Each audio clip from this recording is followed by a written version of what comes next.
9 de la mañana, 29 minutos. Nos metemos también en otros temas de actualidad. Ya está en librerías Los pistoleros cruzan el río, y para conocer los detalles de esta publicación, nos recibimos al periodista y escritor Eduardo Barreneche, uno de los autores, junto con Ronzoni. Bienvenido, Barreneche. Muchas gracias por la invitación. Es un placer conversar con ustedes de estos temas que están en la actualidad, aunque algunos son del pasado, pero muchos están en la actualidad. Lo citaba un poco porque de alguna manera tu rol es dar a conocer, escribir, tejer, llenar vacíos, ¿no?, en la información policial, los crímenes que sacuden a la sociedad, y es con esa impronta entonces que se decide retomar algunos de los criminales que conformaron, no sé, la conciencia colectiva quizá del país. Sí, son casos de argentinos que vinieron a Uruguay desde los primeros años del siglo pasado. Eran pistoleros muy duros que no dudaban en tirar a matar a la policía. Repasemos los nombres de estos personajes, algunos emblemáticos. Sí, por ejemplo, están los anarquistas, los hermanos Moretti.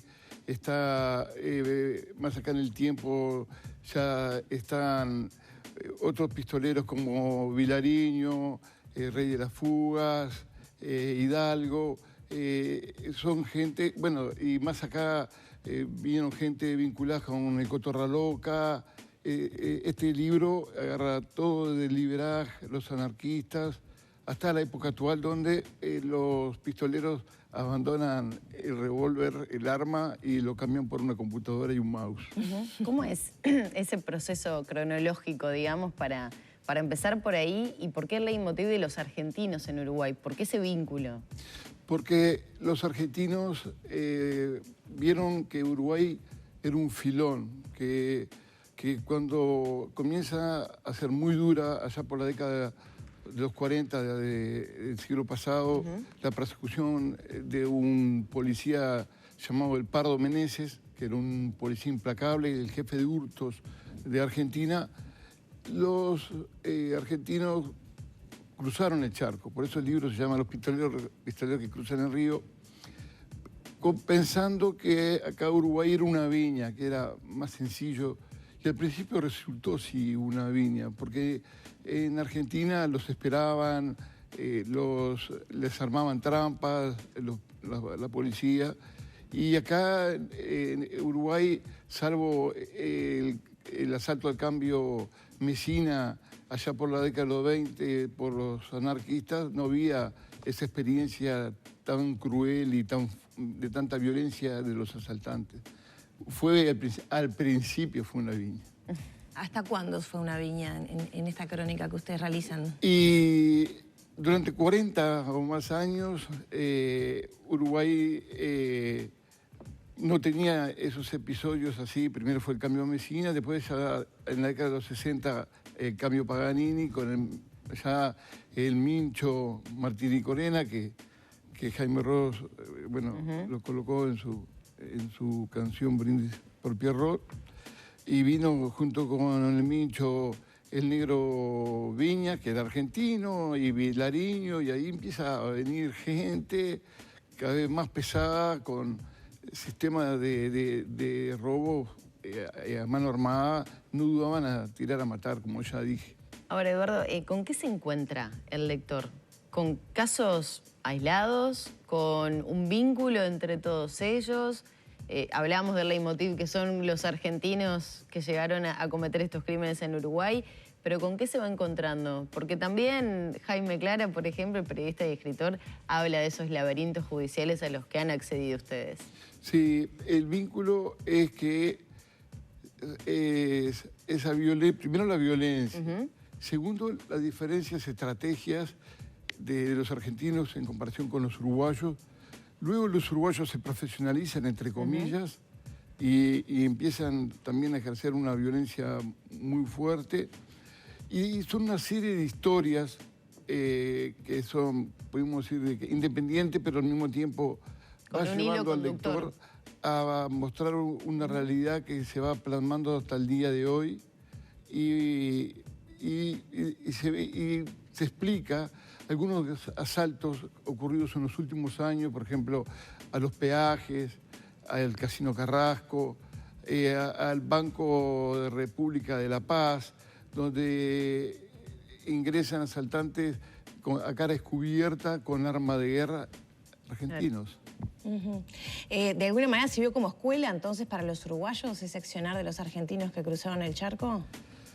En parte sí, porque, por ejemplo, el Mincho, Martín y Corena, va a Argentina, allá se contacta con Vilariño, conocido con el rey de la fuga, con Varelita, que era otro delincuente pesado, le muestran todo el mundo de Lampa. El Mincho se junta también con Viñes, empiezan a hacer los asaltos. Empieza a haber una preparación, si los argentinos estaban entrenados para enfrentarse a la policía, no dudaban en tirar. Acá era distinto. Y luego se arma la Liga Sudamericana con ese nombre. Vienen argentinos acá, se van a Brasil y de Brasil a Europa. En Europa los uruguayos, los delincuentes uruguayos y argentinos eran admirados, ya sea por los españoles o los italianos, porque no dudaban en enfrentarse a la policía, estaban entrenados a pelearse a tiros con la policía en cualquier encuentro. Así como una liga de superhéroes, era una liga de villanos. Exacto. Existía de verdad. Se llamó así, Liga Sudamericana, y los españoles hablaban con admiración de esos argentinos y esos uruguayos que cubrían su vida a base de bala. Y una explicación que da un delincuente uruguayo-español, creo que es La Roca, de apellido le dicen el presidente, vive todavía, está en España. La explicación que le daba era que en la década de los 40 los uruguayos y los argentinos se criaron leyendo historietas de dos pistoleros norteamericanos que a principios del siglo o fin del siglo XIX terminan en la Patagonia, se llaman Sundance Kid y Butch Cassidy, que también, como el estilo del oeste, cubrían sus huidas de los bancos a pura bala. Eso fue creando un imaginario popular en el río Platense, donde hay que tirar, hay que matar, hay que cubrirse a toda costa. ¿Y esa impronta hasta cuándo va? Vos mencionabas al arranque de la charla que ahora es computadora y mouse, ¿no? Esa impronta, esa metodología, ¿hasta cuándo, digamos, fue prioritaria? También ahora hay ataques armados, quizás menos preparados, ¿no? No sé, vos sabés más que yo que estás en la crónica policial, pero... Los últimos asaltos donde la policía cree que participaron los argentinos son el asalto a la remesa en el Jean y algunos peajes. Y a partir de ahí, inclusive se mencionaba a otro gran delincuente uruguayo que también estuvo décadas en Argentina, que el Cotorraloca, Guillem Bustamante, con muchos vínculos en Argentina, pero en los últimos 5 o 6 años para acá, la metodología ya es hackear cuentas bancarias, ingresar a bancos. Esa es la nueva metodología, lo que ha conseguido más fondos, más recursos para continuar con este tipo de delitos, ¿se podría decir? Sí, más fondos y también impunidad, porque ¿Qué tipos de delitos cibernéticos? ¿Estafas de qué tipo? ¿De todo tipo? ¿Las típicas por mensaje, por redes sociales? Utilizan toda la gama. ¿Hackeo de qué? Por ejemplo, hackean cuentas de bancos.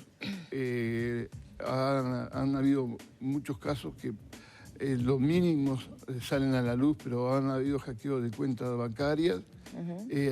Utilizan el sistema de contraseñas falsas, te envían un correo para que, y que tú llenes la contraseña.